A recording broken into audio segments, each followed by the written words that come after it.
এখানে 20 জন 25 জন বন্দী যদি সবসময় থাকতো, সবার ব্যবহারের জন্য বাথরুমের সামনে একটা গামছা, নোংরা অপরিচ্ছন্ন একটা গামছা টানানো থাকতো, সেটা দিয়েই সবাইকে হাত মুখ পুছতে হতো, গোসলের সময় ব্যবহার করতে হতো। সেইটার থেকে অ্যালার্জি, খোস পাঁচড়া এই জাতীয় ব্যাধি সমস্ত বন্দীদের মধ্যে ছড়িয়ে পড়তো এবং খুব কমনলি বন্দীরা বলেছেন সবার তাদের চোখ উঠত, কারণ এত নোংরা ছিল, এটাতে মুখ মুছলে সবারই চোখ উঠত। এরপরে একটা টুথব্রাশ রাখা হতো, সেই ব্রাশ দিয়ে হয়তো 25 জনকে ব্রাশ করতে বলা হতো। আজকে জেআইসি অর্থাৎ জয়েন্ট ইন্টারোগেশন সেন্টার, যেটাকে আয়নাঘর বলা হয়, সেইটার বিবরণ তুলে ধরেছি, যেটা ঢাকা ক্যান্টনমেন্টের ভেতরে ডিজিএফআইয়ের সদর দপ্তরের দক্ষিণ পাশে মেস বির মাঝখানে একটা দ্বিতল বিশিষ্ট ভবন, যেখানে অসংখ্য ছোট ছোট খোপের মতো বন্দিশালা আছে, যেগুলো প্রথমত মোটা রডের যে গ্রিল দেওয়া আছে, তার বাইরে স্টিলের ঢাকনা দেওয়া আছে। এখানে ভিতরে কোনো লাইটের ব্যবস্থা নেই। প্রত্যেকটা সেলের ভিতরে একটা সিসিটিভি ক্যামেরা লাগানো আছে।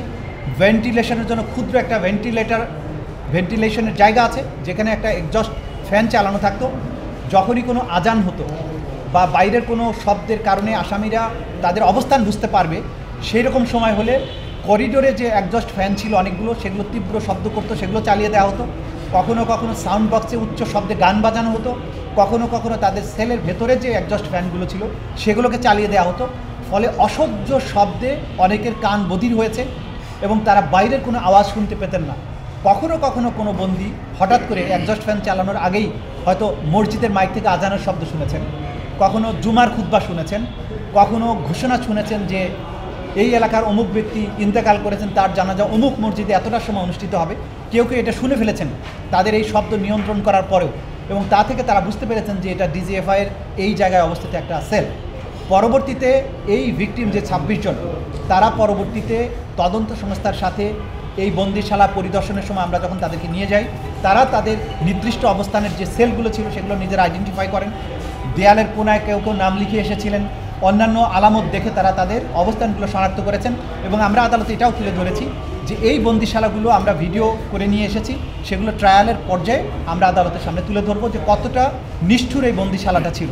আমরা এটাও বলেছি যে এখানে 20 জন 25 জন বন্দী যদি সবসময় থাকতো, সবার ব্যবহারের জন্য বাথরুমের সামনে একটা গামছা, নোংরা অপরিচ্ছন্ন একটা গামছা টানানো থাকতো, সেটা দিয়েই সবাইকে হাত মুখ পুছতে হতো, গোসলের সময় ব্যবহার করতে হতো। সেইটার থেকে অ্যালার্জি, খোস পাঁচড়া এই জাতীয় ব্যাধি সমস্ত বন্দীদের মধ্যে ছড়িয়ে পড়তো এবং খুব কমনলি বন্দীরা বলেছেন সবার তাদের চোখ উঠত, কারণ এত নোংরা ছিল, এটাতে মুখ মুছলে সবারই চোখ উঠত। এরপরে একটা টুথব্রাশ রাখা হতো, সেই ব্রাশ দিয়ে হয়তো 25 জনকে ব্রাশ করতে বলা হতো। এই ধরনের ইল ট্রিটমেন্ট, একটা মানুষকে কতটা অমানবিক পরিবেশে রাখা যায় তার ব্যবস্থা এখানে ছিল।